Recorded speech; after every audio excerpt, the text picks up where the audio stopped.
बड़े बड़ों की होगी बुद्धि से, बाबा जय गुरुदेव जी को बता रहे हैं, शाकाहारी बना रहे हैं। बाबा जय। जोर से बोलेंगे, जय गुरुदेव, जय गुरुदेव, जय गुरुदेव, जय गुरुदेव। जय गुरुदेव नाम किसका? प्रभु का।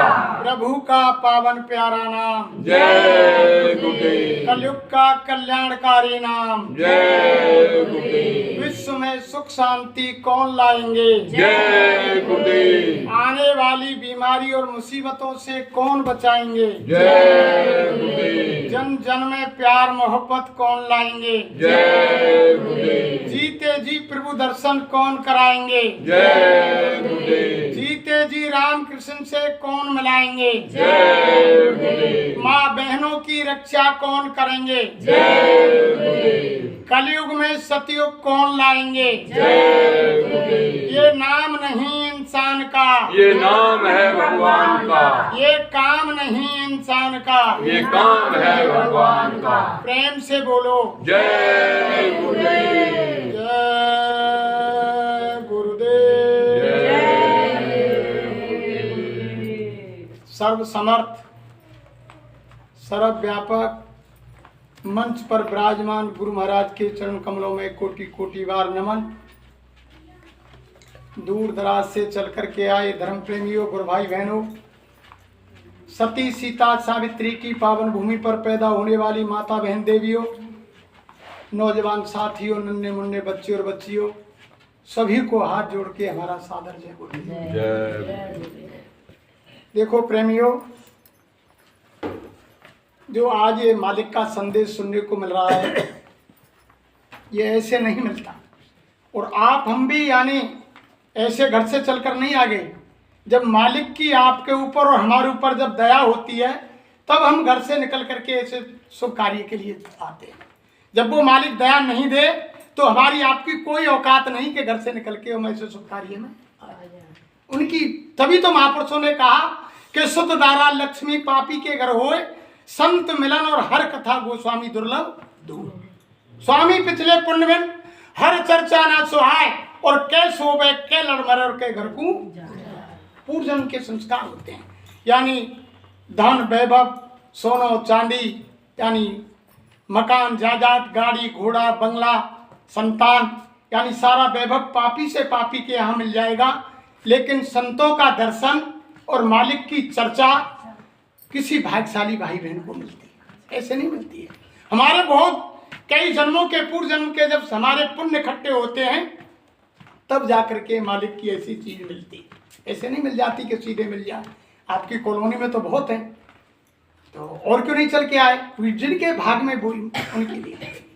तो देखो, अभी आपने थोड़ी शंका की होगी कि इस कलयुग के अंदर राम है, कृष्ण है और तमाम देवी देवता, भैरव भूमिया और ब्रह्मा विष्णु है, महेश है तमाम, लेकिन ये जय गुरुदेव नाम कहाँ से आ गया? देखो, सतयुग के अंदर हरि नाम जगाया, ये ऊपर से उतर के नहीं आए। हरि नाम को सतयुग के अंदर जगाया ऋषि मुनि महात्माओं ने उस समय, और प्रहलाद भक्त ने हरि का जाप किया, और हिरण्यकश्यप हिरण्याक्ष जैसे राक्षसों ने रोक लगाई। लेकिन विजय किसकी हुई? यानी सत्य की, हरि नाम की विजय हुई। उस समय लोगों ने यकीन नहीं किया। हिरण्यकश्यप और हिरण्याक्ष कहने लगे कि कौन होता है भगवान? मैं ही भगवान हूँ, मेरा नाम ले। क्यों किसका नाम लेता है? कौन हरि होता है? उसके बाद सतयुग खत्म हो गया प्रेमियों, फिर आ गया त्रेता। तो सतयुग के हरि नाम से अगर त्रेता द्वापर और इस कलयुग के अंदर चारों युगों में जीव का कल्याण होता, तो त्रेता में राम नाम को जगाने की जरूरत नहीं है। हर युग में, जैसे अब गर्मी को मौसम चल रहा है, यहाँ से आगे सर्दी आ जाएंगी, जाड़े, तो गर्मी के सारे सामान उठा के रख दिए जाएंगे। पर कोई प्रचार नहीं करना पड़ेगा दुनिया में कि सर्दी आ गई तुम यानी ऊनी कपड़ा निकालो, कंबल निकालो और गर्म पानी पियो, ठंडे फ्रिज कूलर और उन्हें बंद कर दो। कोई प्रचार नहीं करना पड़ेगा, यानी वो स्वतः ही मालिक की दया से सारा प्रचार हो जाएगा। ऐसे ही त्रेता के अंदर राम नाम को ऋषि मुनि महात्माओं ने जगाया।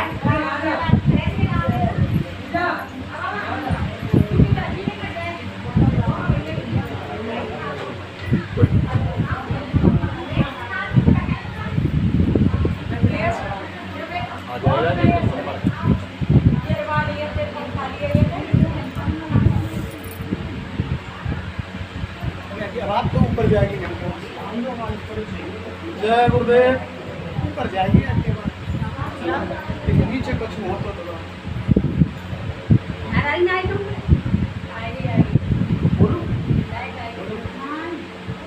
जय गुरुदेव। देखो तो त्रेता के अंदर राम नाम को ऋषि मुनि महात्माओं ने जगाया, ऊपर से शक्ति उतारी गई।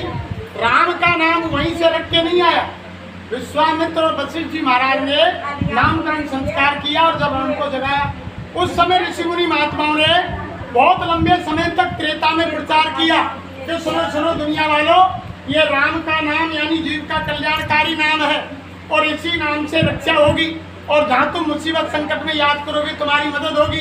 लेकिन उस समय भी रावण, कुंभकर्ण और उधर तुम्हारे मेघनाथ, सुबायु, मारीच और त्रिजटा, ना जाने कितने राक्षस थे। उस समय लोगों ने राम को यानी भगवान, उस समय भी हंसी खिल्लियां उड़ाई और आप हम भी उसमें शामिल थे। जब समय भगवान राम को 14 वर्ष का वनवास दिया, अगर अयोध्यावासी समझ जाते कि ये भगवान हैं तो सारी अयोध्या खाली होकर के जंगल चली जाती, किसी ने नहीं पहचाना और न किसी ने उस समय माना। लेकिन जब अपना काम काज करके रावण को मार करके लंका का राज विभीषण को दे करके लौट कर जब आए तब लोगों ने पहचाना कि ये तो भगवान। ऐसे नहीं मानता है कोई। ऐसे ही द्वापर की बात देखो, द्वापर में जब कृष्ण नाम की शक्ति को उतारा गया उस समय के लोगों ने, हमारी माता बहन देवियाँ सब भाई लोग सीरियल देखते हैं टीवी के अंदर, उस समय भी भगवान को यानी भगवान कृष्ण को भगवान नहीं माना लोगों ने। ग्वारिया कहा यानी बदमाश कहा, उनको यानी इतने आलक्षण यानी भगवान को लगाए लोगों ने। भगवान कृष्ण को भगवान लोगों ने उस समय नहीं माना धरती पर और मार मार के मथुरा से द्वारका भगा दिया भगवान। तो ये तो हरियुग की बात है। तो इस समय हमारे गुरु महाराज ने इस घोर कलयुग के अंदर जय गुरुदेव नाम भगवान का, परमात्मा का, खुदा का, अल्लाह का, गॉड का यानी इसको जगाया। ये जय गुरुदेव नाम इन बाबा का नहीं है, आप ध्यान से सुनो, इन बाबा का नाम जय गुरुदेव नहीं है। स्वयं महाराज जी मन से बोलते कि जय गुरुदेव नाम उस यानी प्रभु का, उस मालिक का है। इस घोर कलयुग में हमारे गुरु महाराज ने जय गुरुदेव नाम को जगाया है। स्वयं महाराज ने कहा कि अगर आपको विश्वास नहीं है कि जय गुरुदेव नाम भगवान का है, परमात्मा का है, खुदा का है, गॉड का है, अल्लाह का है, ईश्वर का है, अगर तुम्हें विश्वास नहीं है तो कहीं भी तुम्हें कोई रात बरात जंगल में लुटेरे बदमाश घेर ले, किसी कुआ बावड़ी तालाब में डूबने लगे और कोई यानी भूखार जानवर तुम्हें घेर ले, तिनके का सहारा नहीं हो, उस समय जिस भगवान की तुम पूजा करते हो, जिस देवी देवता को तुम मानते हो, उसको याद कर लेना। अगर तुम्हारी मदद हो जाए तो कोई बात नहीं, और जब तुम्हारी कोई मदद नहीं करे तो गुरु महाराज ने कहा कि अंतर में भीतर ही भीतर 10 बार जय गुरुदेव नाम भगवान का बोलना कि जय गुरुदेव नाम भगवान का है तो मेरी मदद कर। जब उस समय संकट के घड़ी में तुम्हारे प्राणों की रक्षा हो जाए, कोई बचाने वाला आ जाए, तब तुम जय गुरुदेव नाम पर विश्वास कर लेना और मेरे पास आ जाना। यानी इस कलयुग का आज ही तुम घर में जाके परीक्षा ले ली। सभी माता बहन देवी भाई लोग जो सुन रहे हैं, जहाँ तक हमारी आवाज जा रही है, आज रात को ही तुम शाम को 10 बार, 100 बार, 50 बार खाट में लेटने जाए जय गुरुदेव बोल के सोना, फिर जगह फिर जय गुरुदेव बोलना। देखो घर में कितनी अमन चैन सुख शांति, कितनी बुद्धि में यानी हमारे लिए शांति मिलती है। घर में देखना, यानी इसमें कोई पैसा खर्च थोड़ी हो रहा है भाई। जय गुरुदेव नाम बोल के देखना, अगर तुमको नुकसान हो तो मत बोलना और अगर कोई फायदा हो तो रोज बोलना। हमारे गुरु महाराज ने तो ये कहा कि अगर तुमको समय नहीं है तो तुम झाड़ू पोछा कर रही हो, आटा गूंद रही हो, सब्जी काट रही हो और यानी रोटी बना रही हो, उस समय तुम जय गुरुदेव नाम को गुनगुनाती जाओ, बोलती जाओ। और जब तुम जिस भोजन को यानी भोजन बनाएंगी वो भोजन नहीं प्रसाद बन जाएगा, जो भी भाई बहन उसको खाएगा उसकी बुद्धि ऑटोमेटिक बदल जाएगी। ये ऐसा नाम है पावरफुल, ये पागल नहीं है। यानी बाबा जय गुरुदेव के जो बंदे हैं टाट पहन के घूमते हैं, जैकेट टोपी और ये पहन के अपनी गाड़ियों में डीजल पेट्रोल भराते हैं, घर का काम काज छोड़ के आते हैं, इनके भी बाल बच्चे हैं, खेती है, दुकान है, दफ्तर है, कारखाने हैं, नौकरी पेशे वाले हैं, सब है इनके अंदर। लेकिन जब कोई बड़ी चीज मिलती है तो दुनिया की चीज साइड में कर दी जाती है प्रेम में। हमारी माता बहन देवियों में आपने सुना होगा, मीराबाई हुई, वो राजघराने की यानी चित्तौड़ की रहने वाली, वो छत्री थी, राजपूत थी, लेकिन जब उनको असली चीज भगवान मिल गए, जब उन्होंने घर परिवार को छोड़ दिया और राणा के महलों को त्याग दिया और वो भक्ति करने लग गई, लेकिन उनके कुटुंब परिवार वालों ने और यानी संसार वालों ने कितने आलक्षण लगाए। क्या कहा कि पग घुंघरू बांध मीरा नाची रे, और लोग कहे मीरा बही बावरी, और सास कहे कुल नाची रे, और जहर का प्याला राणा जी भेजा, पीवत मीरा हंसी रे, पग घुंघरू बांध मीरा। जब यानी भगवान सच्चे मिल गए, आमने सामने दीदार दर्शन हो गया, पैर में घुंघरू बांधकर संसार की लोक लज्जा नहीं की। महात्मा कहते हैं कि कामी क्रोधी लालची और इनसे भक्त न होए, और भक्त करे कोई सूरमा जात वरण कुल, इसमें सब होना पड़ेगा तो भक्ति होगी। ऐसे नहीं कि आप थाली सजाई और मंदिर में माता बहन देवी चले गए, जल चढ़ा दियो और पूजा कर दी और यानी फूल पत्ती चढ़ा दी, हाथ जोड़ दिए कि समझ ले कि हमारी देवी माँ ने, भगवान ने पूजा स्वीकार। आप तक तुमने पूछी देवी माँ से, भगवान से कि मेरी पूजा तुम स्वीकार कर रहे हैं या नहीं कर रहे हैं। अगर मंदिर का देवता बोलने लग जाए और कहने लग जाए कि तुम झूठ बोलते हो, चोरी करते हो और यानी धोखा देते हो, बेईमानी करते हो, कल से तुम मेरे पास मंदिर में पूजा के लिए नहीं आओगे, तो ये को मंदिर में पाम क्यों? कि ना तो वो बोलते हैं ना सुनते हैं, तुम पूजा करके हाथ जोड़ के आ जाते हैं। लेकिन महात्मा वो युक्ति बताते हैं कि घर में बैठ करके आप यानी जीते जी भगवान का दीदार दर्शन घर में बैठ कर करो। जिस देवी देवता का तुम दर्शन करना चाहते हो उनसे मिलो। इसी मनुष्य मंदिर में यानी सब देवी देवता बैठे हुए, भगवान बैठा हुआ है, लेकिन बीच में एक पर्दा लगा हुआ है, हमारे तुम्हारे यानी जन्म जन्मांतरों के कर्मों की यानी दीवार लगी हुई है। जब वो सारे कर्म साफ हो जाएंगे, महात्मा उनको साफ करा देंगे, तो यानी आत्मा और परमात्मा का दीदार दर्शन हो जाएगा। यही तो असली सत्संग है। सत्संग इसी को कहते हैं सत्संग, यानी सत्य के संग को ही सत्संग कहते हैं। सत्य केवल आत्मा है, यहाँ तक हमारी आंखों से दिखाई दे रहा है सब असत्य है। जिस शरीर के ऊपर हम आप गुमान करते हैं, घमंड करते हैं, अपने बल के ऊपर, ताकत के ऊपर, अपने गोरे रंग के ऊपर, यानी जवानी के ऊपर, अपने परिवार के ऊपर, धन के ऊपर जो हम घमंड कर रहे हैं, ये शरीर भी तुम्हारा नहीं है, ये भी किराए का मकान है। इसमें केवल आत्मा के पीछे इसकी कीमत है।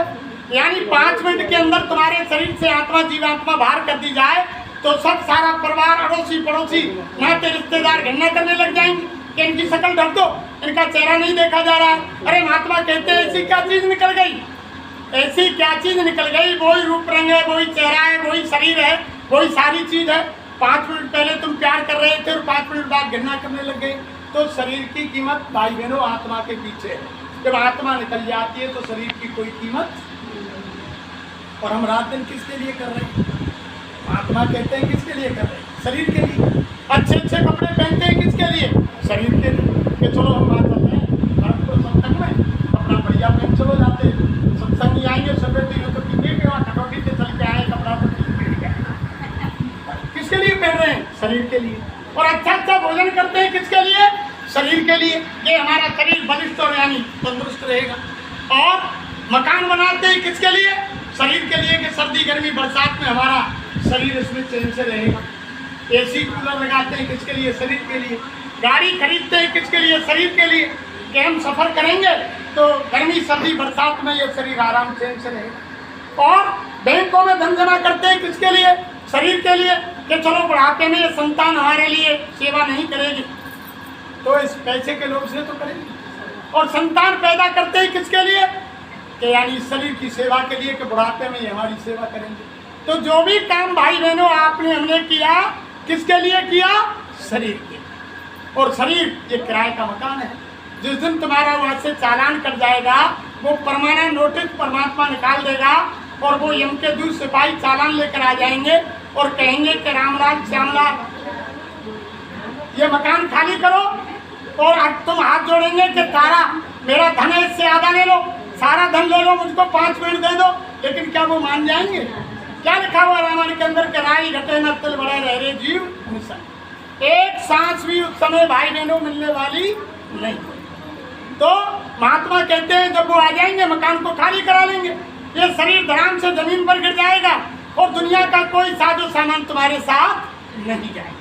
तो महात्मा कहते हैं जब शरीर तुम्हारा नहीं है बच्चा तो किसके लिए झूठ बोल रहे हो? जब शरीर तुम्हारा नहीं है तो किसके लिए झूठ बोल रहे हो, किसके लिए बेईमानी कर रहे हो, किसके लिए धोखा दे रहे हो, किसके लिए कत्ल कर रहे हो, किसके लिए रिश्वत ले रहे हो। जब ये शरीर तुम्हारा नहीं है तो यानी किसके लिए तुम गलत काम कर रहे हो। तो भाई बहनों, ये शरीर केवल भगवान के भजन के लिए मालिक ने दिया और कोई दूसरे काम के लिए नहीं दिया। हम ना जाने कितनी योनियों में जानवर बने, जब भी हम माँ बाप बने और जब भी हमने बच्चे बच्ची पैदा किए, उनकी परवरिश की, उनको वहीं छोड़ दिया। और यानी पक्षी बने तब भी हमने बच्चा पैदा किए, कीट पतंग बने, श्याम बिच्छू बिल्ली कुत्ता बने तब भी हमने बच्चा पैदा किए और उनकी परवरिश की और वहीं छोड़ दिए। तो महात्मा कह रहे हैं, ना जाने कितने जन्म जन्मांतरों से तुम यानी माँ बाप बनते चले आ रहे हो, बच्चा पैदा करते चले आ रहे हो और छोड़ के चले आ रहे हो। और यही तुम्हारा नियम संसार में बना हुआ है। जिन कामों को जानवर पक्षी कर रहे हैं, उन्हीं कामों को हम आप मनुष्य शरीर पाकर करें तो जानवर पक्षी और मनुष्य में कोई अंतर। जानवर पक्षी भी बच्चे पैदा करते हैं, वो भी यानी बया चिड़िया होती है, कितना सुंदर घोंसला बनाती है, अंदर रहने को अलग और यानी बाहर बैठने को अलग। और वो भी बच्चा पैदा करती है, दूर दूर से दाना ला करके उनको चुगा देती है और उनको यानी परवरिश करती है। और जब पंख निकल आते हैं, उड़ने लायक हो जाते हैं तो उनका बिछो हो जाता है, कहीं चले जाए कोई उनका मुँह नहीं रहता है इंसान की तरह। तो महात्मा कह रहे हैं कि यानी जब तुम यानी उन्हीं कामों को जानवर पक्षी कर रहे हैं और उन्हीं कामों को तुम करें तो जानवर पक्षी और मनुष्य में कोई अंतर। ये मनुष्य शरीर तो मालिक ने विशेष काम के लिए दिया है। माता बहन देवियों भाई लोगों, विशेष काम क्या है कि अब की बार तुम इस यानी मनुष्य शरीर में बैठी हुई जीवात्मा को जगा करके परमात्मा के धाम उनके घर पहुंचा दो। और जब वो पहुंच जाएंगे तो तुम जन्म मरण से मुक्त, बार बार जन्मते मरते रहोगे। अच्छे कर्म करोगे तो मनुष्य शरीर मिल जाएगा, गलत काम करोगे ये दोबारा नहीं मिलेगा, फिर जानवर पक्षी में डाल दिए जाओगे, लेकिन आपकी जेल छूटने वाली। तो महाराज कहते हैं अगर कोई जेली, जैसे जेली है, जेल में पड़े हुए और कोई जेल को जो जेलर हुए वो बढ़िया आ जाएगा, तो जैसे गर्मी का महीना पड़ रहा है तो हम कूलर लगा देगो, जेल में AC लगा देगो और यानी भोजन ताज़ा भेज देगो, लेकिन जेल को नहीं छुड़ा सकता। सुविधा दे सकता है लेकिन जेल को नहीं छुड़ा सकता। जो जेल का यानी मालिक होगा वही जेल को छुड़ा सकता। ऐसे ही जब तक हम भाई बहनों महात्माओं के पास नहीं जाएंगे तब तक यानी हमारी संसार से जेल छूटने वाली। और हम उपवास करते हैं, उपवास का मतलब ही यही है लेकिन समझ नहीं पाते। उप माने दूसरा और वास माने निवास। हम उपवास उसको कहते हैं दूसरी जगह निवास के लिए। ये संसार छोड़ करके जब हम दूसरी जगह जाएंगे उसको कहते हैं उपवास। और हम तुम क्या समझ जाते हैं कि यानी खाना छोड़ दियो, आज के दिन रोटी छोड़ दें, हमने छोड़ दियो और पूजा कराए, बाकी बाद फल मिठाई भरपेट खा लियो कि हमारा उपवास व्रत हो गया। व्रत का मतलब भी माता बहन देवियों यही होता है। व्रत का मतलब होता है संकल्प, कि आज हम संकल्प ले रहे हैं, आज हम अन्न की त्याग दिन भर कर रहे हैं, आज हम बैठ करके भजन करेंगे और जब तक हम मालिक का दीदार दर्शन इस मनुष्य शरीर में नहीं कर लेंगे तब तक हम इस व्रत का खंडन नहीं करेंगे। और हम तुम व्रत को खंडन यानी केला ले आए, आम ले आए, सेब ले आए और व्रत को खंडन कर दिया उपवास के। तो ये सारी चीज जब तक हम संत महात्माओं के पास नहीं जाएंगे तब तक ये हमारी समझ में नहीं आएंगी। तो इस युग में बाबा जय गुरुदेव जी महाराज ने जय गुरुदेव नाम को जगाया है और ये इस कलयुग का कल्याणकारी नाम। और जहाँ भी तुम याद करोगे ये रक्षा करेगा। हर वक्त तुम पहले नामों को सुमर कर देख लेना, अगर वो काम करे उनको सुमर लेना और फिर जय गुरुदेव नाम को आप सुमरना। जब रक्षा तुम्हारी हो तत्काल इनसे। देखो हमारे गुरु महाराज ऐसे हैं जो हम यहाँ कुछ कह रहे हैं उसको स्वामी जी महाराज सुन रहे हैं और जो हम यहाँ कुछ भी कर रहे हैं उसको गुरु महाराज देख रहे हैं। मनुष्य शरीर में तो माता बहन देवियों भाई लोगों भगवान राम भी आए, भगवान कृष्ण भी आए, लेकिन जिन लोगों ने उनको पहचाना उनका कल्याण हुआ, जिन्होंने अड़ंगा लगाए खिल्लियाँ उड़ाई उनका विनाश हुआ। ये तो सभी जात साक्षी। इसलिए सबसे पहले आध्यात्मवाद की सीढ़ी, सबसे पहली सीढ़ी है शाकाहारी रहना। सबसे पहला काम है। जब हम यानी भगवान में आस्था रखेंगे, विश्वास रखेंगे, तो शाकाहारी होना जरूरी है। और ये मनुष्य शाकाहारी है। उस भगवान ने, कुदरत ने तो धरती पर दो प्रकार के प्राणी वहीं से बनाए, एक शाकाहारी और एक मांसाहारी, और दोनों की पहचान अलग अलग बताई। यानी मांसाहारी प्राणी जीव वे हैं जिनकी आंखें जन्म से बंद आती हैं, 2-4 दिन के बाद खुलती हैं, और जिनकी आंखें गोल आती हैं, जिनके नाखून नुकीले होते हैं, जिनके दांत नुकीले होते हैं, जो जीभ से चाट कर पानी पीते हैं, वे मांसाहारी प्राणी, जैसे कुत्ता, बिल्ली, शेर वगैरह आदि, ये मांसाहारी हैं। वहीं से पहचान बनाई इनकी। और शाकाहारी प्राणी की पहचान कुदरत ने, भगवान ने वहीं से बनाई। जन्म से ही उनकी आंखें खुली आती हैं और उनके नाखून चौड़े, उनके दांत चौड़े, और घूंट भर के पानी पीते हैं। वो शाकाहारी प्राणी है। जैसे गाय, गधा, घोड़ा और मनुष्य भी उसी श्रेणी में आता है, शाकाहारी। लेकिन देखो माता बहन देवियों, भाई लोगों, सब जीव अपनी मर्यादा पर हैं। गाय के चारे में अगर कुत्ता, बिल्ली टट्टी पेशाब कर जाए, 5 किलो दाना डालो, लेकिन गाय उसको नहीं खाएगी, सूंघ कर अलग खड़ी हो जाएगी। वो जानती है कि क्या भक्ष है और क्या भक्ष है, वो नहीं खाएगी, क्योंकि वो शाकाहारी जानवर है। लेकिन मनुष्य ऐसा निकला जिसने अपने सारे रास्ते को बदल दिया। वो भक्ष भक्त को, शाकाहारी होते हुए भी यानी भक्ष भक्त को नहीं पहचाना। बताओ किस धर्मशास्त्र में लिखा हुआ है कि आप मांस खाओ, शराब पियो? अरे हमारे भोजन में माता बहन देवियों एक बाल आ जाता है। किसी माता बहन देवी का बाल अगर सब्जी में डल गया, रोटी में आ गया, किसी भाई के सामने, बहन के सामने पहुंच गया, बाल निकला, तो कह देंगे खाना अशुद्ध हो गया, इसको हटा लो। छोड़ देते हैं उस भोजन को जिसमें आ जाता बाल है। और मांस, मछली, अंडा क्यों खाते? वो भी तो किसी माँ का लाल है, वो भी तो किसी माँ का लाल है। जब एक बाल आने पर तुम खाने को छोड़ देते हो कि अशुद्ध हो गया, और मांस, मछली, अंडे को तुम खा जाते हो, वो भी तो किसी माँ के लाल है, किसी माँ ने उनको जन्म दिया है। भाई एक चींटी है, महात्मा कहते हैं चींटी को भी मत मारो, एक जालिम इंसान, एक चींटी को भी मत सता, इसमें भी खुदा की नूर है, ये भी अपने बच्चे के लिए दाना ले जाती है। यानी कोई भी जीव हो, हमारी उंगली कट जाती है माता बहन देवियों, भाई लोगों, कितना दर्द होता है। हमारे कोई चोट लग जाती है, कितना दर्द होता है। ऐसे ही हम किसी जीव की गर्दन काटेंगे, उंगली काटेंगे, हाथ काटेंगे, टांग काटेंगे, तो उसको भी दर्द होगा। और सब एक उस परमपिता परमात्मा की रूह है। सब जीवों में जीवात्मा है, उस भगवान की जीवात्मा है सब जीवों में।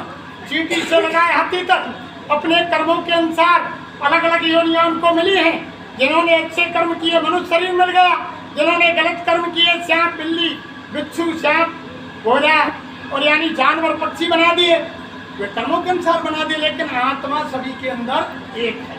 जैसे कोई भाई खादी पहनता है, कोई टेरिकोट पहनता है, और यानी कोई अलग अलग किस्म के कपड़े पहनता है, ऐसे ही यानी कर्मों के अनुसार अलग अलग शरीर मिलता है, लेकिन जीवात्मा सब में एक।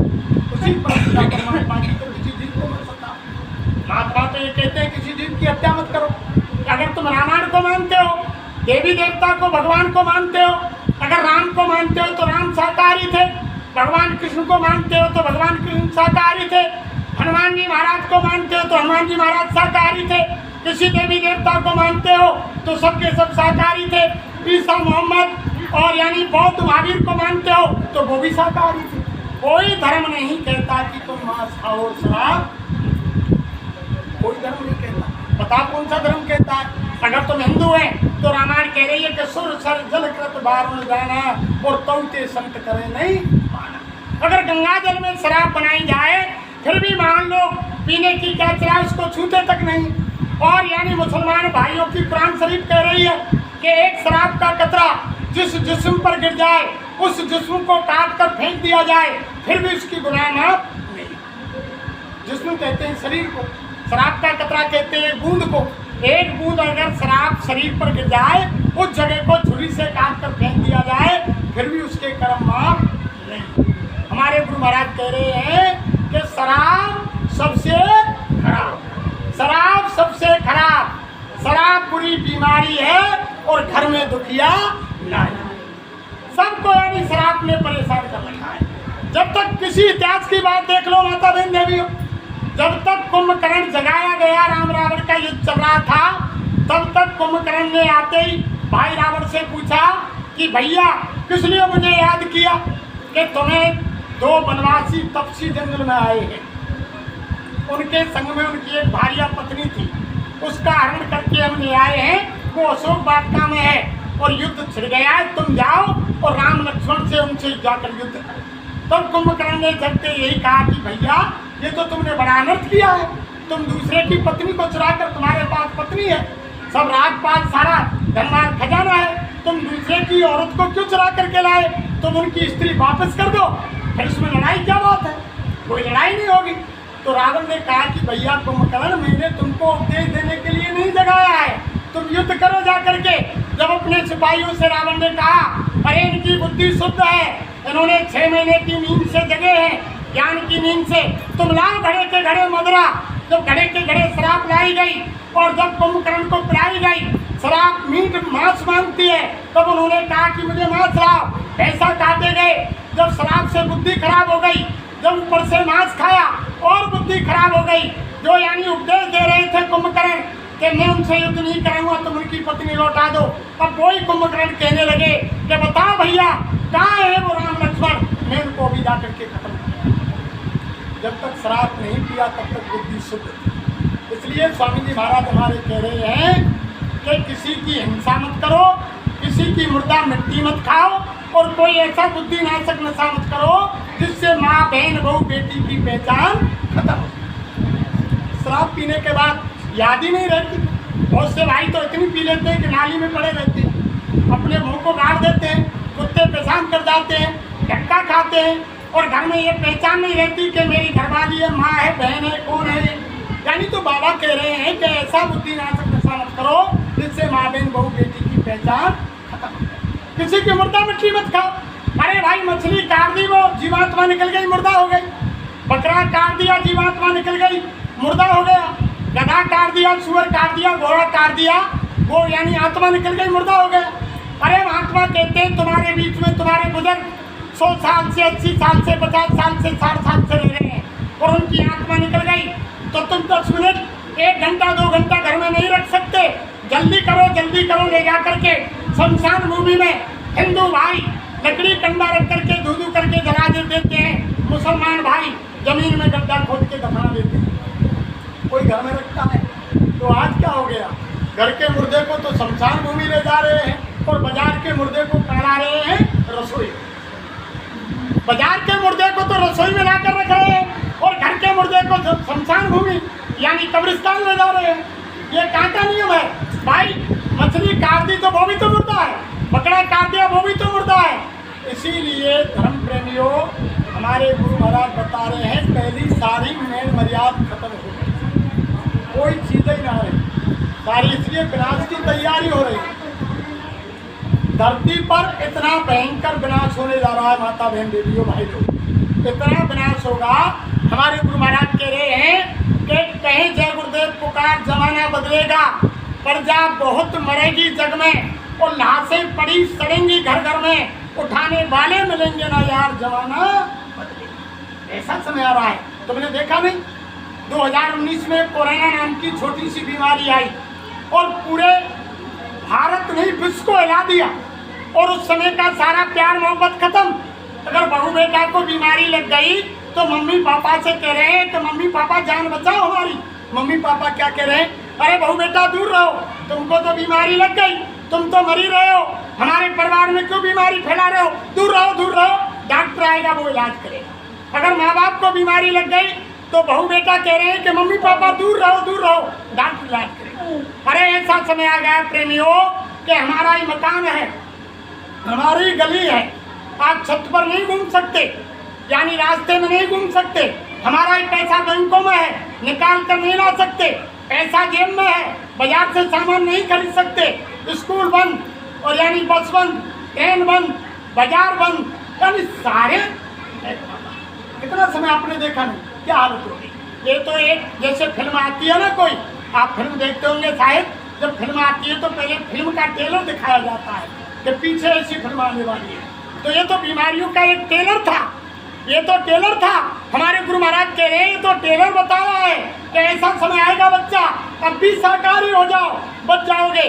और जब वो यानी बीमारियों की आंधी आएगी, 1000 बीमारी एक साथ आएंगी, जब सबकी दाढ़ी में आग लग जाएगी तो कौन किसकी मदद करेगा, कौन किसकी आपको बुझाएगा? कोई किसी की मदद करेगा? जब सबको बीमारी लगेगी कोई किसी की मदद नहीं करेगा। इसलिए हमारे गुरु महाराज कह रहे हैं कि अगर आपको बीमारी से बचना है तो आप शाकाहारी हो जाओ।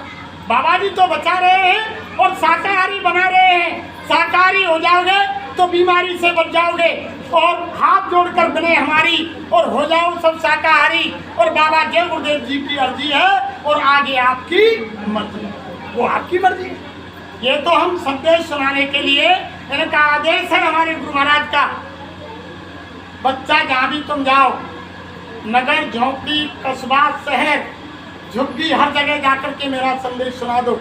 आने वाले खराब समय में कोई भी बच्चा बच्ची गुरु महाराज ने कहा ये नहीं कहे कि हमने बाबा जी का संदेश नहीं सुना। अगर हम बाबा जी का संदेश सुन लेते तो हमारे विचार बदल देते और हम भी शाकाहारी हो जाते। ऐसा भयानक समय आ रहा है, इतना विकराल समय आ रहा है। क्यों? हमारे गुरु महाराज बोले कि त्रेता के अंदर यानी सतयुग के अंदर एक हिरण्यकश्यप और एक हिरण्याक्ष था, तो एक भगवान को आना पड़ा। और त्रेता के अंदर एक रावण था और एक मेघनाथ था, तो भगवान एक को आना पड़ा, राम आए।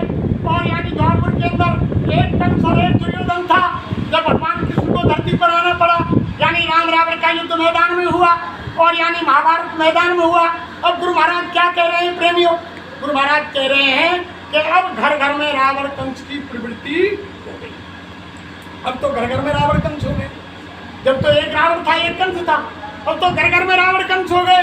तो इतने राम और इतने कृष्ण कहाँ से आएंगे?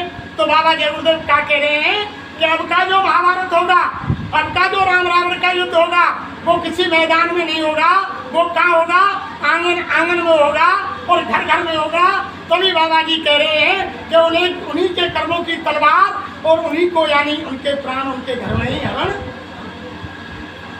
ऐसा समय आएगा, लाशें पड़ी चलेंगी, घर घर में उठाने वाले मिलेंगे ना यार, जमाना ऐसा समय भयंकर आ रहा है। वो युद्ध घर घर में होगा, मैदान में नहीं होगा। और वो कैसा विनाशकारी होगा? हमारे गुरु महाराज कह रहे हैं अरे बच्चा, परिवर्तन ऐसा होगा देश दुनिया में जो लोगों के दिल दिमाग खोपड़ी में नहीं है कि बाबा जी और बाबा जी के बंदे क्या चिल्ला रहे हैं। गुरु महाराज ने कहा अरे बच्चा, कोई परिवर्तन को रोकने वाला नहीं है। धर्म बसे चाहे प्रलय मचे, लेकिन सतयुग जरूर आए, कोई रोक नहीं सकता। और जब माता बहन देवियों भाई लोगों, जब एक युग जाता है और दूसरा युग आता है तो धरती पर भारी विनाश होता है। जब सतयुग गया और त्रेता लगा तो भारी विनाश हुआ, हिरण्यकश्यप हिरण्याक्ष जैसे राक्षस मारे गए। और जब त्रेता गया, द्वापर आया तो राम रावण का युद्ध हुआ, धरती पर भारी विनाश हुआ। और जब यानी द्वापर गया और कलयुग आया, उस समय यानी महाभारत हुआ, धरती पर भारी विनाश हुआ। अब कलयुग में ही कुछ हजार वर्ष के लिए कलयुग जाएगा और कलयुग में ही कुछ हजार वर्ष के लिए सतयुग आएगा। जब आएगा तो युग बदलेगा तो धरती पर भारी विनाश, छोटा मोटा विनाश नहीं हो। गुरु महाराज कह रहे अरे बच्चा, तुम्हारे दिल दिमाग में नहीं है, लेकिन तुम रात को सोओगे जब कुछ और सुबह जगेंगे जब कुछ। ऐसा विनाश होगा, रात में सो जाएंगे चुपचाप और ऐसा विनाश होगा कि लाशें पड़ी गांव के गांव बराबर। और जब सुबह जगेंगे जब कहेंगे भैया ये कहाँ चले गए, हमारे घर कहाँ चले गए, परिवार के कहाँ गए। इतना विनाश धरती पर लाइट आ रही है। तो सूरदास जी महाराज बहुत समय पहले लिख गए सूर सागर के अंदर, यानी सूरदास जी महाराज हरियाणा और उत्तर प्रदेश की बॉर्डर पर, यहीं ज़्यादा दूर नहीं है, नज़दीक सीही गांव है, वहाँ पैदा हुए। उन्होंने भगवान कृष्ण की भक्ति करते थे और वहाँ उन्होंने जन्म लिया। उन्होंने अपने सूर सागर में लिखा कि अरे मन धीरज क्यों ना धरे और सम्मत 2000 के ऊपर ऐसो योग परे, पूरब पश्चिम उत्तर दक्षिण 14 काल फिरे, तो काल मृत्यु जगमाई व्यापे पड़ जा बहुत मर। ऐसा सूरदास जी लिखे कि चारों तरफ अकाल मौत होंगी और वो काल घूमेगा इतना, यानी धन जन की और इंसान की हानि होगी कि लाशों का बिछौना हो जाएगा। उसके बाद क्या लिखा है कि इसके बाद क्या होगा? सहस्र वर्ष लग सतुग आवे और सुख की दशा फिरे और स्वर्ण फूल बन पृथ्वी फूले और धर्म की बेल बढ़े और काल व्याल से वही बचेगा जो गुरु का ध्यान धरे और सूरदास ये हर की लीला तारे नहीं। अरे मन धीरज क्यों ना, सूरदास जी लिख गए, सूरदास जी ने लिख दिया। और वही बात हमारे गुरु महाराज ने कहा, ऐसा समय आ रहा है, सूरदास जी तो आज से 550 साल पहले पैदा हुए, वो अपने सूरसागर में लग गए। दूसरे पद में उन्होंने फिर लिखा, कह रहे मन धीरज क्यों ना धरे, सम्मत 2000 के ऊपर 56 वर्ष चढ़े, माघ मास संवत्सर व्यापे सामन ग्रहण पड़े, एकादशी को नक्षत्र 6 होए, अरब को चंद्र चढ़े, उड़ विमान अंबर में जावे, गिरे गिरे युद्ध करे और मारुत विष फेंके, जग में प्रजा बहुत मरे और 2-10 को सिखावे जाकी, कंठ को तेज मरे और काल व्याल से वही बचेगा जो गुरु का ध्यान धरे और सूरदास ये हर की लीला तारे नहीं। अरे मन धीरज क्यों ना, सूरदास जी ने लिखा, जब पाकिस्तान और चीन भारत के ऊपर वो जहरीले यानी गैस के बम, कीटाणु बम डालेगा जो भारत में आकर वो फूटेंगे, लोगों के सांस के अंदर जाएगी जहरीली गैस, खड़े खड़े धड़ाम से जमीन पर गिरेंगे, लाशों का बिछैया हो जाएगा। उस समय यानी इतना विनाश होगा, सूरदास ने लिखा कि 12 कोस सिखावे जाकी, यानी 12-12 कोस पर दिया दिखाई देगा, इंसान से इंसान नहीं मिलेगा, आदमी की आवाज नहीं निकलेगी और यानी आवाज निकालेगा तो कोई सुन नहीं पाएगा। इतनी दूर तक धरती पर विनाश है, छोटा मोटा विनाश नहीं होगा। और आप ये समझ रहे हैं कि महात्माओं की बात यानी वृथा न जाए देव ऋषवाणी, यानी महात्माओं की वाणी कभी गलत नहीं जाती। और जितने भी भगवान आए तुम उनकी पूजा करते हो, सब यानी वो महात्माओं के सारे चले। राम कृष्ण से कौन बड़ और जिन्नहु गुर कीन, और 3 लोक के अधिपति गुरु आगे आदि, यानी वो भी गुरु के आगे चले। बिना गुरु के भगवान राम कृष्ण एक कदम आगे नहीं बढ़ा। जो विश्वामित्र वशिष्ठ और यानी दुर्वासा और संदीपन महाराज कहते, वही काम कृष्ण ने और राम ने किया। बिना गुरु के एक कदम आगे नहीं बढ़े। तो धर्म प्रेमियों, बिना गुरु के जीव की मुक्ति ही नहीं। देखो एक भजन बता रहा है, आप सुनो।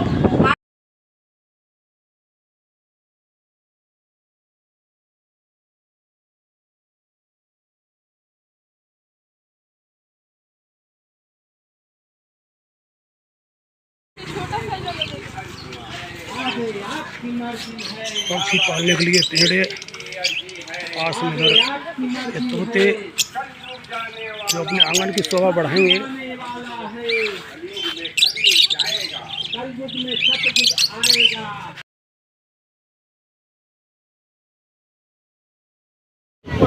जय गुरुदेव। आप देख रहे हैं, देखिए संगात 23 जुलाई 2024 का दिन। हमारे साथीगण यहाँ अभी स्नान के लिए आए थे, केवल दर्शन करने के लिए कैसा स्थान कैसे नहीं।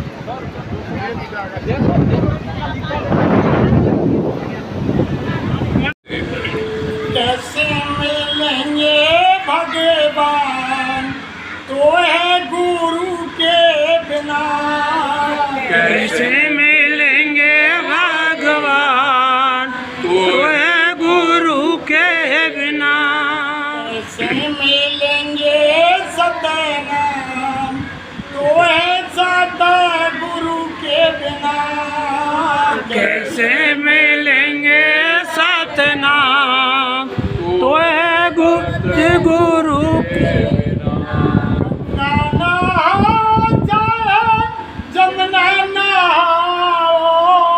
गंगा नहाओ चाहे जमुना नहाओ, नहाओ चारों धाम, तो है गुरु के बिना।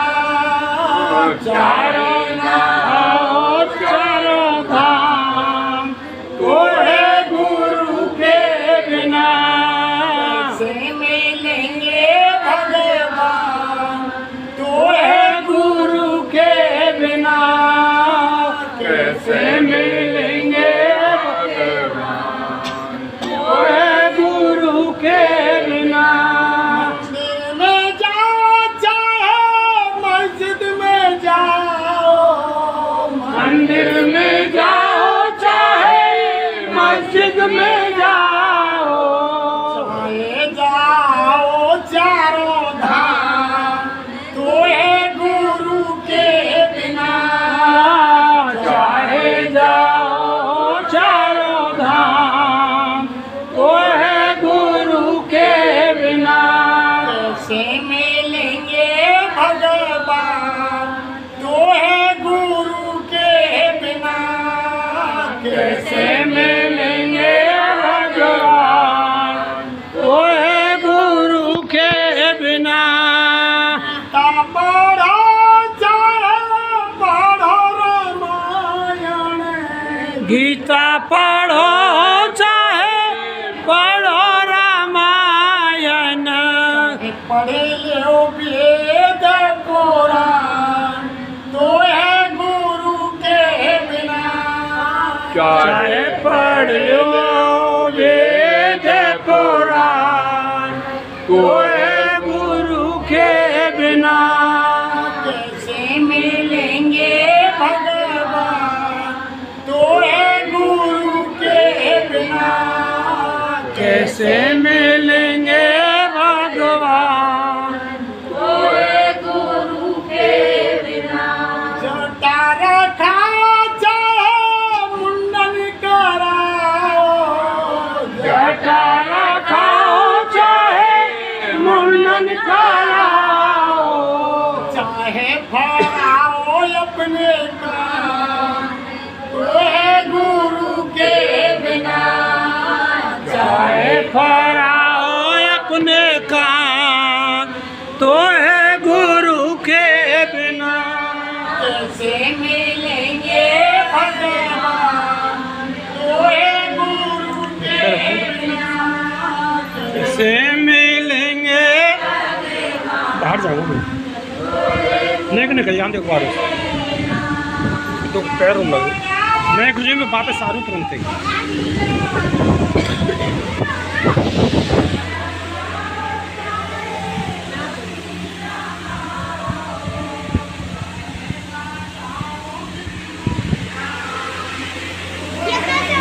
अब कौन निकल जाता है?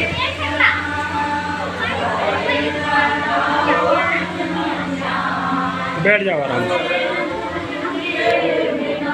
कैसे मिलेंगे भगवान, तो है गुरु के बिना। कैसे मिलेंगे हमारा बाबा मर जाएगा। तो है गुरु के बिना। तिलक लगाओ चाहे चंदन लगाओ, तिलक लगाओ चाहे चंदन लगाओ, चाहे कराओ स्नान, तो है गुरु के बिना। चाहे कराओ स्नान, तो है गुरु के बिना। कैसे मिलेंगे भगवान, तो है गुरु के बिना। कैसे मिलेंगे भगवान, तो है गुरु के जय गुरुदेव।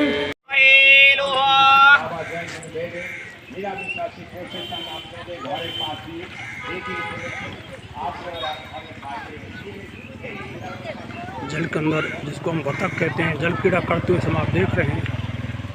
बहुत सुंदर नज़ारा।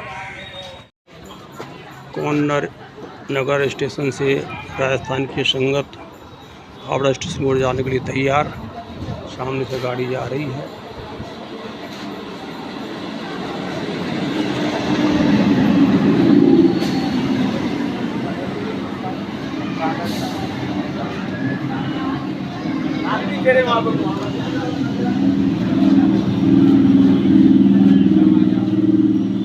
चलो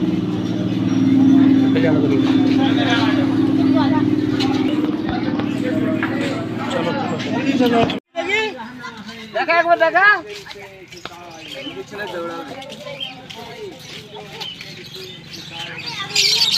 ये कैरेट की बोलिए भैया, कैसे है जोड़ा?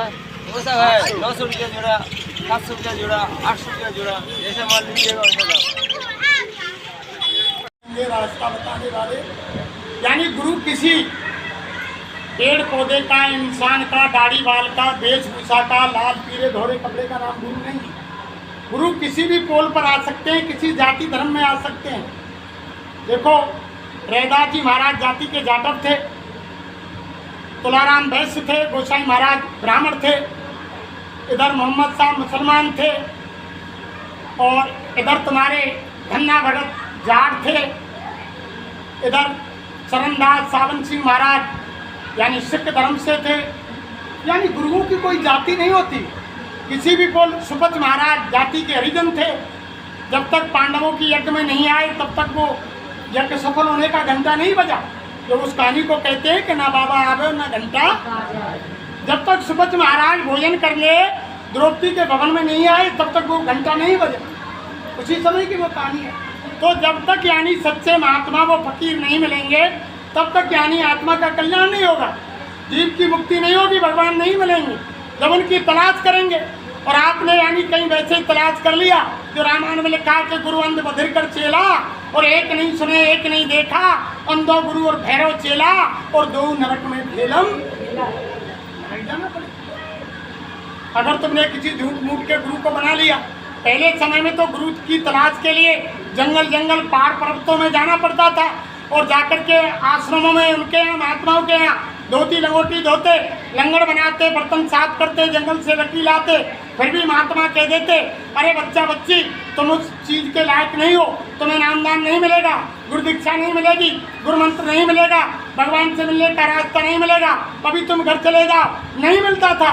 लेकिन आज क्या हो गया, आज तो घर घर गुरु आ रहे हैं। जो महात्मा क्या कहते हैं कि गली गली घूमत फिरें और गुरु दीक्षा ले और नरक सुरक्षे का पड़ी हमें रुपया। आज तो यानी कोई कथा के व्यवहार हो, हमारी माता बहन देवियाँ भाई लोग कहने लग जाए कि बाबा वो चेला बना लो, चेली बना लो। ये कह दे कि लो एक कंठी डाटो और 500 रुपया लाओ, धोती लंगोटी लाओ, लेकिन हमारी कोई गारंटी नहीं है तुम्हारी आत्मा नरक में जाए या सुरक्षित। उसी के लिए गोसाई महाराज ने रामायण में लिख दिया कि गुरु अंध बधिर कर चेला, और एक नहीं सुने एक नहीं देखा, अंधो गुरु और भैरव चेला, दो नरक में भेलम, दोनों को नरक जाना। इसलिए गुरु को जान पहचान करके करो कि ये भगवान के पास आता जाता है कि नहीं है।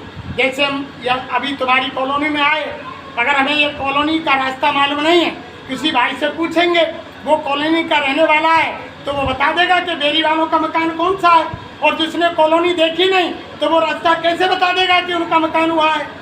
तो जब तक वो सच्चा महात्मा, सच्चे गुरु, वेदी गुरु नहीं मिलेंगे जो भगवान के पास रोजाना आते जाते हैं, उनके दरबार में हाजिरी लगाते हैं, जब ऐसे गुरु मिल जाएंगे तो आप हमको भी भगवान का दीदार, देवी देवता का दीदार दर्शन इसी मनुष्य शरीर में जीते जी करा देंगे। और जब वो अंधा है, उसने भगवान को देखा नहीं, और चेला बहरा है, वो गुरु की सुनता नहीं, तो दोनों को सीधा नरक जाना। गुरु का मतलब है गु माने अंधकार और रू माने प्रकाश, अर्थात अज्ञान से ज्ञान में लाने वाली शक्ति का नाम है गुरु। गुरु गृहस्थी भी होते हैं, महात्माओं वाली बात हुई, गुरु तो गृहस्थी भी होते हैं। हमारे गुरु महाराज तो ये कहते हैं कि जिस चीज़ को तुम यानी महात्मा बन करके बैराग लेकर के 6 महीने में नहीं पा सकते हो, तुम गृहस्थ जीवन में उस चीज़ को 1 महीने में प्राप्त कर सकते हो। गृहस्थ जीवन इतना बड़ा है। हमारे गुरु महाराज तो किसी का घर परिवार नहीं छुड़ाते, किसी के बाल बच्चे नहीं छुड़ाते, किसी के दुकान दफ्तर खेती का काम नहीं छुड़ाते। हमारे गुरु महाराज तो सबसे पहले कहते हैं जहाँ भी तुम काम करते हो, दुकान दफ्तर खेती का काम ईमानदारी और मेहनत से करो। शाम को घर में आओ, बाल बच्चों की सेवा करो, आए गए का आदर सत्कार करो, और जब खाट में सोने बैठने जाओ, संसार का कोई काम तुम्हारे पास नहीं हो, खाट में बैठकर लेटकर जमीन पर कुर्सी पर यानी जैसे तुमको सुविधा हो, सच्ची आत्मा से सच्चे भगवान का 1 घंटा भजन शाम को और 1 घंटा सुबह कर लेना, तुम्हारा ये मनुष्य शरीर पाना सार्थक। हमारे गुरु महाराज ने किसी के बाल बच्चे नहीं छुड़ाते, वो तो करें तो कर्म का कर्जा है, एक दूसरे का चुकने चुकाने के लिए आए हैं। जो हम आप मान रहे हैं कि बच्ची मेरा है, बच्चा मेरा है, ये मकान मेरी है, गाड़ी मेरा है, ये पति मेरा है, पत्नी मेरी है, ये कुटुंब मेरा है, परिवार मेरा है, ये रिश्तेदार मेरे हैं। लेकिन महात्मा कहते हैं कोई किसी का नहीं है। घर में बच्चा वही जन्म लेगा जिसका लेन देन का कर्जा तुम्हारे ऊपर है, और घर में वही बच्ची जन्म लेगी उसके लेन देन का कर्जा तुम्हारे ऊपर है। घर में कोई बच्ची बाप से बहू बन के आएगी जिसके लेन देन का कर्जा है। हमारी बच्ची उसी घर में बहू बन के जाएगी जहाँ उसके लेन देन का कर्जा है। महात्मा कहते हैं कि मिले मिलाए बेमिले, और जिनके पहले मेल और बिना मेल मिलते नहीं, ये कर्मन के ये सारा खेल कर्म बेही मिलेंगे आपस में। अगर सास बहू में झगड़ा हो रहा है तो वो पूर्व जन्म का खेल है। तुमने पहले गाली दी है, अब वो गाली दे रही है, बल तो चुप है, उसमें कोई वो नहीं। महात्मा कहते हैं कि ये संसार अदले बदले का है, या हर जीव चुकने चुकाने के लिए आया है। लेकिन जब तुम महात्माओं के पास पहुंच जाओगे और उनका सत्संग सुन लोगे तो तुम्हारे घर में झगड़ा नहीं होगा। हमारे गुरु महाराज कहते हैं, अरे बच्चे बच्चियों, जब तुम भजन करोगे तो तुम्हारे घर में बीमारी नहीं आएगी। अरे जब तुम भजन करोगे तो तुम्हारे घर में लड़ाई झगड़ा नहीं होगा, और जब तुम भजन करोगे तो तुम्हारे घर में सुख समृद्धि होगी, और यानी जब तुम भजन करोगे तो तुम्हारे घर में सुख शांति होगी, और जब तुम बच्चे बच्चियों भजन करोगे तो तुम्हारी आत्मा का कल्याण होगा, और जब तुम भजन करोगे तो तुम्हारा मनुष्य शरीर सार्थक होगा जिसके लिए मिला है, और बच्चे बच्चियों जब तुम भजन करोगे तो तुम्हारा ये लोक भी बनेगा और वो यानी वो परलोक भी बन जाएगा। सारे काम भजन से भाई। अब सावन का महीना चल रहा है, आज तुमने भोले बाबा की पूजा की होगी, व्रत होंगी हमारी गोसी माता बहन देवियाँ। तो भोले बाबा ने वही कही, पार्वती ने एक दिन पूछी कि हे देवों के देव महादेव भोले बाबा, तुम बताओ दुनिया में सत्य क्या चीज़ है। जो गोसाई महाराज ने रामायण में लिख दिया, रामायण में लिख दिया। गोसाई महाराज ने पार्वती माँ पूछ रही है भोले बाबा से कि हे भोले बाबा, तुम बताओ दुनिया में सत्य क्या चीज़ है। जब शंकर भगवान ने कहा कि सुनो उमा, हे भवानी, हे पार्वती सुनो, उन्होंने उमा कहूँ मैं अनुभव अपना, सत्य हरि भजन जगत सब सपना।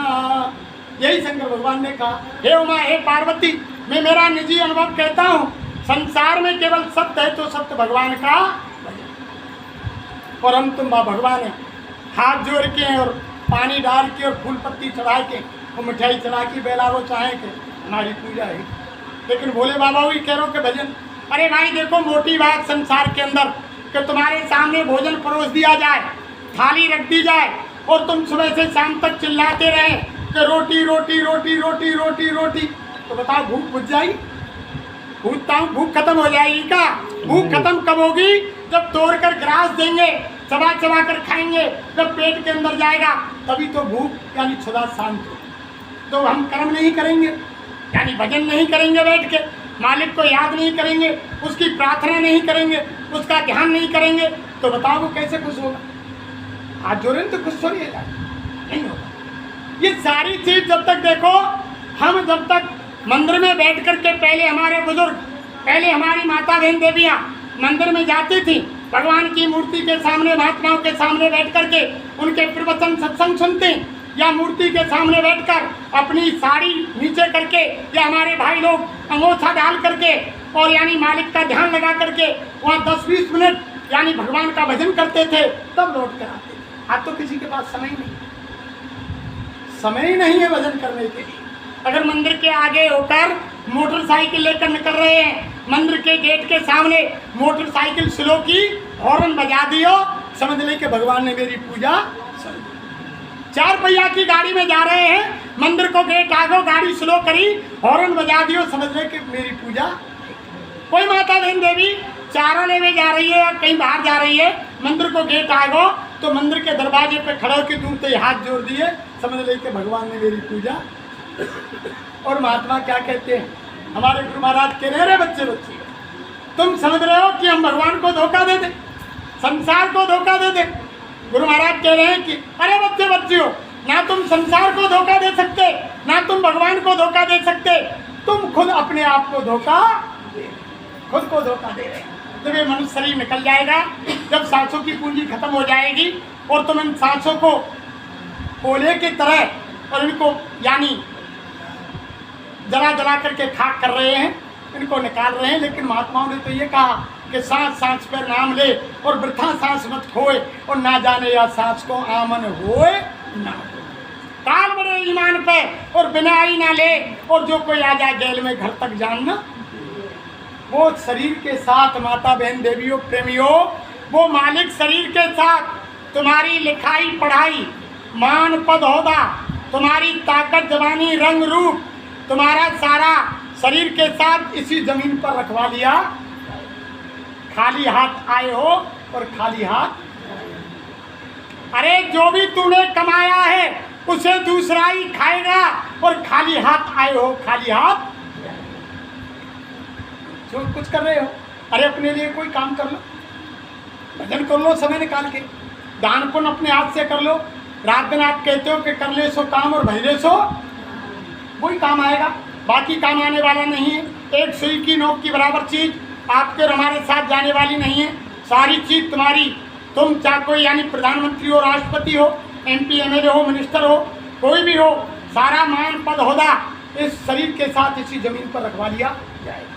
जब वो समय आएगा वो नहीं देखेगा कि यानी ये प्रधानमंत्री है, राष्ट्रपति है, MP है, MLA मिनिस्टर है, इसको क्यों ले जा। समय आने पर जब सांसों की कुंजी खत्म हो जाएगी तो जबरन मकान को खाली करा लेगा, ये शरीर जमीन पर धड़ाम से गिर जाएगा। दुनिया का कोई सामान आपके साथ जाने वाला। इसलिए सांस रहते हुए प्रेमियों समय निकाल करके भगवान का भजन कर लो। ये भगवान के भजन के लिए मालिक ने शरीर दिया है, और अब की बार अगर आपने ऐसा नहीं किया, ये सुनहरा मौका गोल्डन चांस आपने निकाल दिया, तो फिर आपको यानी गधा घोड़ा मुर्गा सुअर पेड़ पौधे जानवर पक्षी बना दिया जाएगा। फिर ये मनुष्य शरीर दोबारा मिलना वाला। ये रामायण में तभी तो लिख दिया कि बड़े भाग्यमान स्तन पावा सुर दुर्लभ सदग्रंथन। हम तुम जिन देवताओं की पूजा कर रहे हैं और देवता उल्टे का कह रहे हैं, रामायण में लिख दिया गोसाई महाराज ने कि ये शरीर देवताओं को दुर्लभ है। ये मनुष्य शरीर बड़े भाग्यमान स्तन पावा सुर दुर्लभ सदग्रंथन गावा, यानी ये मनुष्य शरीर देवताओं को दुर्लभ है। जिन देवताओं की हम पूजा कर रहे हैं वो मनुष्य शरीर उनको नहीं मिलता है। क्यों कि साधन धाम मोक्ष कर द्वारा, और ये न पाए पर लोक समारा, यानी भगवान से मिलने का जो दरवाजा है, जो रास्ता है, केवल मनुष्य शरीर में है, और वो रास्ता देवताओं के पास नहीं। जब किसी भाई बहन की जीवात्मा शरीर की सांसों की पूंजी खत्म हो जाती है, जब ऊपर के देवलोक मंडलों में जाती है, स्वर्ग वैकुंठ देवी देवता ब्रह्मा विष्णु महेश के लोक में जाती है, तो देवता यानी डलिये में फूल लेकर आत्मा के स्वागत के लिए खड़े रहते हैं और फूल बरसाते हैं और हाथ जोड़कर कहते हैं, हे धन्य हो मालिक, आपने इनको मनुष्य शरीर दिया। उनका स्वागत करते हैं, तू हम पर भी दया कर और हमको भी मनुष्य शरीर दे, जिससे तेरा भजन करके तेरे धाम को। देवताओं के पास अथॉरिटी नहीं कि वो मनुष्य भजन करें और अपने मालिक के दरबार का, वो रास्ता मनुष्य शरीर में है केवल। इसलिए देव दुर्लभ शरीर है ये मनुष्य शरीर, देवताओं को नहीं मिलता है, और हम आप इसकी कीमत समझ ही नहीं रहे। इस शरीर की कीमत नहीं समझे। इस शरीर को यानी वैसे ही संसार के कामों में, अरे महात्मा कब मना करते हैं, तुम अच्छा खाओ। हमारे गुरु महाराज तो ये कहते हैं कि दिन में तुम 10 बार भोजन करो। तुम्हारे खाने के लिए कुदरत ने, भगवान ने सूखे गीले मेवे फल घी दूध अन्न इत्यादि इतना बनाया है कि अगर तुम हजम कर सको तो 10 बार भोजन करो, 100 गिलास दूध पियो, 1 किलो घी खाओ, कौन मना करता है।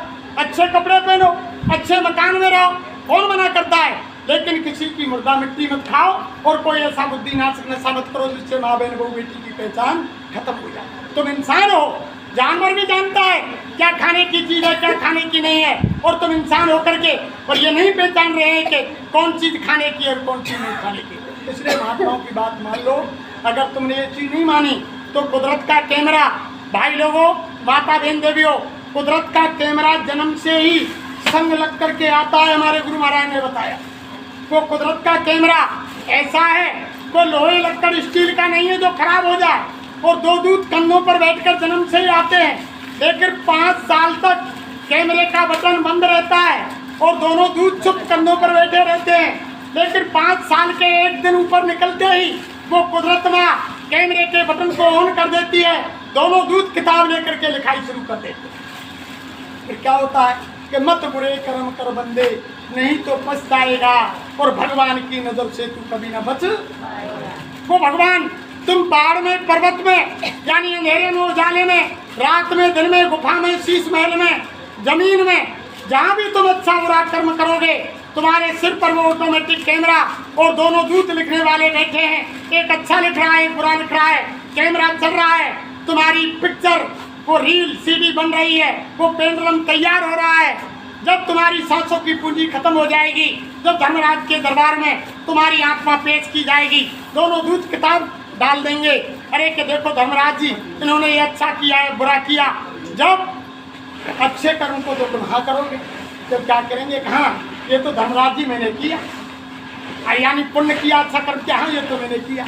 लेकिन जब बुरे कर्म की फाइल खोली जाएगी, जब तुम क्या कहोगे, नहीं नहीं धर्मराज जी इन्होंने, तुम्हारे दूत ने वैसे ही लिख दिया, ये कर्म मैंने नहीं किया, ये हत्या मैंने नहीं की, रिश्वत मैंने नहीं ली, चोरी मैंने नहीं की, धोखा मैंने नहीं दिया, बुराई मैंने नहीं की, मैंने कुछ नहीं किया, इन्होंने गलत लिख दिया। जब वो पेंडुलम, वो चिप निकाल करके सीडी में डाली जाएगी प्रेमियों, और जब तुम्हारी रील तुम्हारे सामने चलाई जाएगी, जब कहा जाएगा देखो ये तुम है या कौन है, जब शर्म से तुम्हारी आंखें नीचे बचने वाले नहीं। इसलिए मालिक को, मौत को हमेशा याद रखो, और मालिक को हमेशा याद रखो। मौत भी असल सत्य है और मालिक भी सत्य है।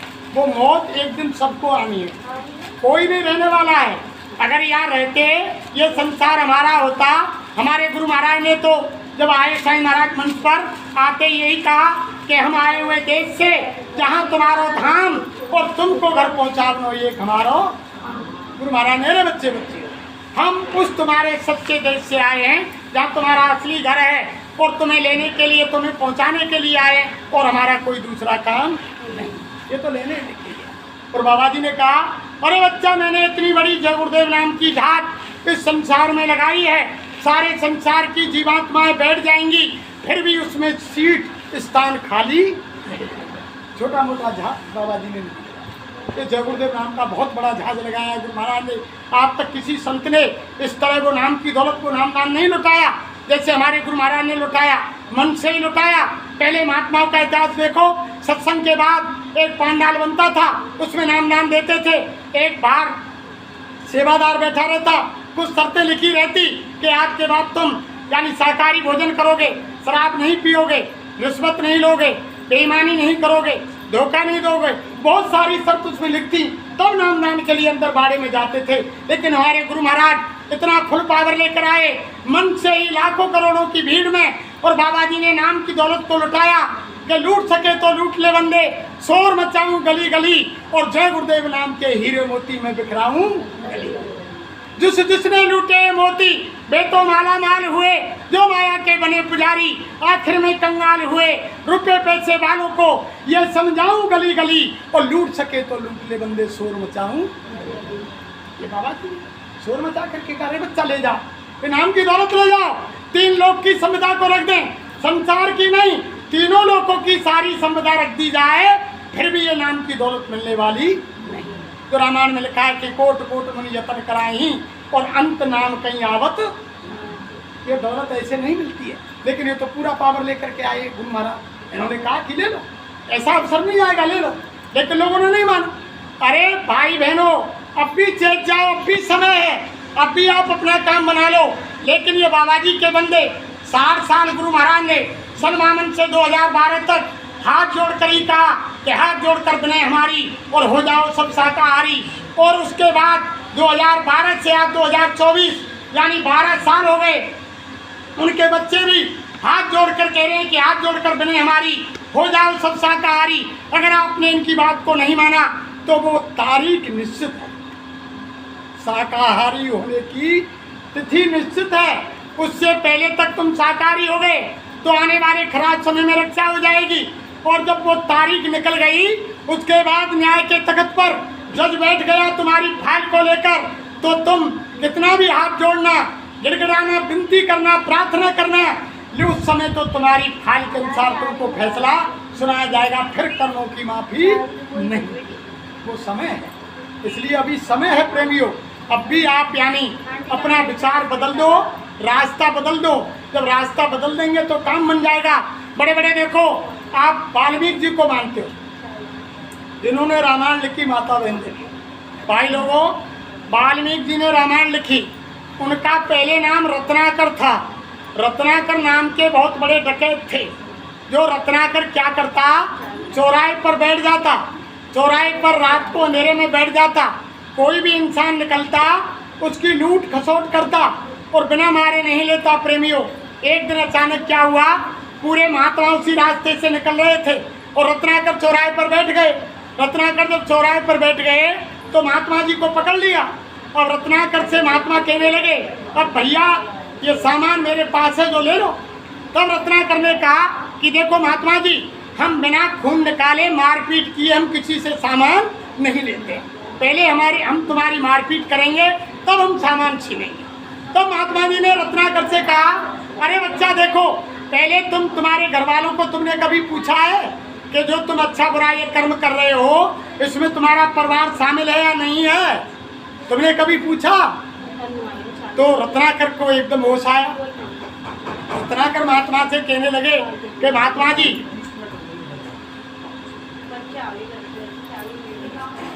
समय हो गया तो लाते घेट से ये तो पहलो बंधन देखो, ये तो संसार में जीवात्मा के ऊपर कितने बंधन लगाए। देखो, एक जानवर को एक रस्सी से बांध देंगे, दिन भर भाई के चारों ओर घूमे करेगा, लेकिन जीवात्मा पे कितने बंधन है, तो यहाँ से निकलना तो बहुत बड़ी मुश्किल है बिना महात्माओं की दया के।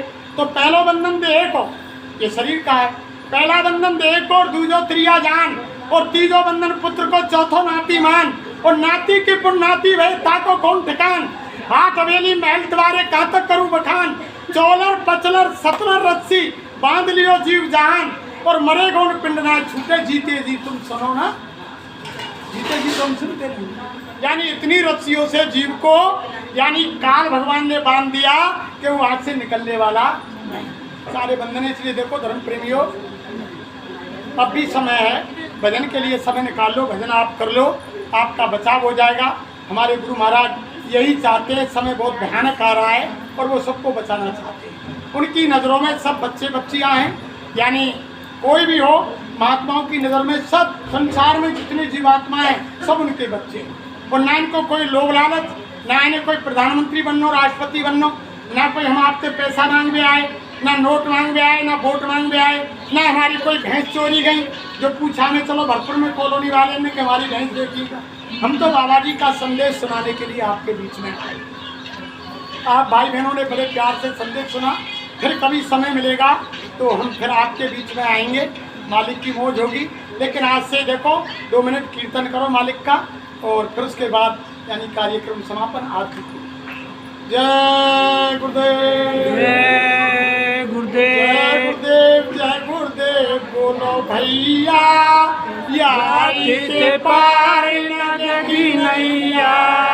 जय गुरुदेव, जय गुरुदेव, बोलो भैया याई ते पार लगेगी नैया। जय गुरुदेव, जय गुरुदेव, बोलो भैया याई ते पार लगेगी नैया। जय गुरुदेव, जय गुरुदेव, बोलो भैया याई ते पार लगेगी नैया। जय गुरुदेव, जय गुरुदेव, बोलो प्यारे याई ते कष्ट मिटेंगे सारे। जय गुरुदेव, जय गुरुदेव, बोलो प्यारे याई के कष्टों में